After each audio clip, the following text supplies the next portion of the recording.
Why do you think insurers have picked up on MFA as a top thing for prevention?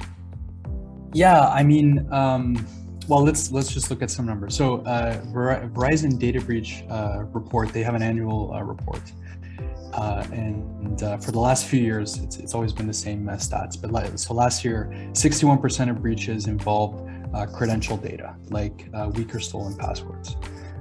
So the biggest threat organizations were facing is account takeover. So that's when someone is able to just take over your account and then they can act as you in that organization.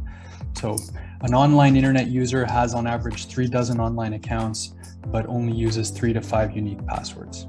So a password breach in one place means that it's a breach for everyone. So as soon as your password leaks, it can be tried on all the other places that you have an account.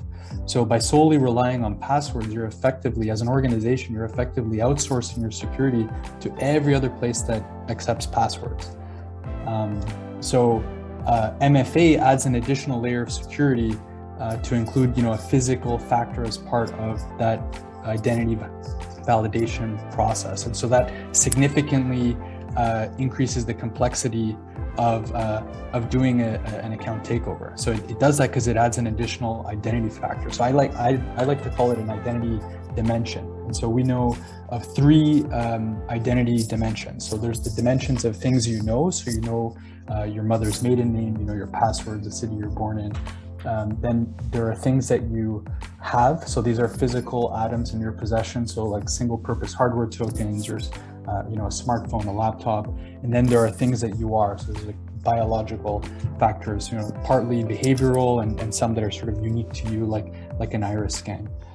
So when you add a second dimension, what you're doing is you're adding an orthogonally distinct problem for an attacker to overcome. So just because you can steal 1 million passwords doesn't mean you can steal 1 million smartphones. They're just completely different problems.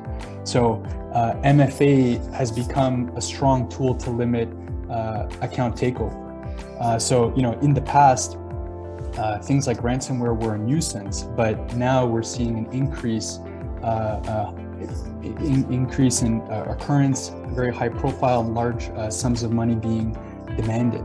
Actually these ransomwares can have impacts on countries. So for example, last year in May, you had the Colonial Pipeline, which is one of the largest pipelines in the United States, had to halt their operations as a result of an attack. They did it out of an abundance of safety, but they had to halt their operations. And they ended up paying a ransomware of more than $4 million. A month later, in June of 2021, the Biden administration actually sent a memo to corporate executives and business leaders, and the title of the memo was "What we urge you to do to protect against the threat of ransomware."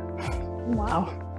So in there, they outline top cybersecurity practices for businesses to implement and limit exposure. And those practices are well known. Like security teams will know those practices, and I'm sure they were happy to see a memo and finally get attention and perhaps the prioritization and resources to execute it. But one of the first things mentioned was 5 best practices from an executive order that the president did just a few months before, called improving the nation's cybersecurity. And part of that, establishing multi-factor authentication, was a key part of that executive order, among other things. But it was just mentioned very early on in the Biden administration. So the goal, of course, is if you protect employees' accounts and high privilege accounts with things like multi-factor, it makes it harder for ransomware to cripple a company's infrastructure and impact society in some cases. Just another stat, in February of 2020, at the RSA Security Conference, Microsoft, which has obviously its Azure services, they do tracking over 30 billion login events on a monthly basis. So like 1 billion events a day. And their engineers say that 99.9% of compromised accounts that they tracked every month didn't use multi-factor.